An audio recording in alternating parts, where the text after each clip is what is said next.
3 years ago, I got the opportunity to live on a boat with my family because of my dad's work. I was only 13 at the time and had never spent more than a day at sea in my life. Eventually, we would spend a year living on the boat, traveling through the Mediterranean before crossing the Atlantic Ocean. Just the thought of being beyond the sight of land and out of contact for 20 days was daunting. And surely, Titanic and Jaws didn't really help the idea of being at sea. Needless to say, I wasn't looking forward to spending 3 weeks in a floating fiberglass box with my family in the middle of nowhere.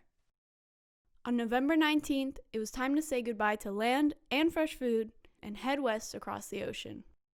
Within a couple hours of leaving port, the Canary Islands had sunk below the horizon. The 24 boats we began our crossing with had all vanished by the end of the second day. With weather updates coming in daily from our satellite phone, we got a notice of an approaching squall, and within a couple hours, it hit us. The 15-foot swell sent the boat up and down, and we quickly had to reef the sail before it tore to shreds. After a broken halyard and a torn code 0, the wind disappeared completely.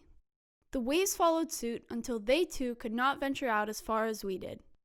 It was completely and utterly dead calm. It went on like this for the next week, and so the days blurred together. The nights I had to stand watch were excruciatingly dull. Imagine staring into nothing, looking for nothing. What could we possibly run into in the middle of the ocean? An iceberg? Leonardo DiCaprio? No. It turns out that the biggest danger we faced was a collision with floating trash. Our first piece of ocean debris we came across was a styrofoam box floating on the surface and being pecked away by seabirds. It had been breaking apart, and each of the little pellets were floating every which way. We did our best to scoop the pieces out with a fishing net, and that was when we began our collection of ocean trash. This collection grew every day, with new pieces being scooped out and collected in a corner of the boat. Water bottles, cans, and even a flip-flop were fished out and accumulated on the deck to be thrown away once we finally got to Barbados. Day 16, we rescued the largest piece of trash yet. It was in the middle of a week-long calm.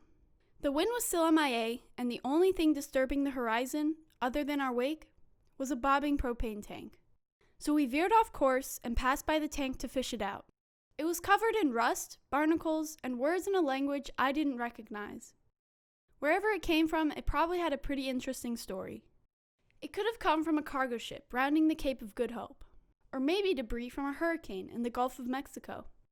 Whether the thing tumbled into the ocean by accident or was intentionally thrown away, we didn't know. Either way, it was added to our pile of junk. A few days later, the trade winds finally caught up to us, and we began sailing again. A pod of dolphins met up with us later on and surfed the bow waves. Then, after 3 weeks at sea, we saw Barbados floating up from the horizon. Finally, our collection could go into a dumpster on the island. Hopefully, it wouldn't find its way back to the sea. For a long time, I'd imagined that the ocean was a big empty space, completely untouched by humans and void of everything but seawater. Living on a boat, you get to see all types of things in the water. Fish, dolphins, turtles, corals. But once you take a closer look, there's usually things that don't belong there. Things humans have left behind or thrown out and forgotten about. Trash. In every corner of the world's water hides pieces of trash. Even where humans have not yet explored, trash usually finds a way of getting there first, even in the middle of the ocean. So I ask you, be mindful of your waste, change a few habits, and you can be the change our oceans need.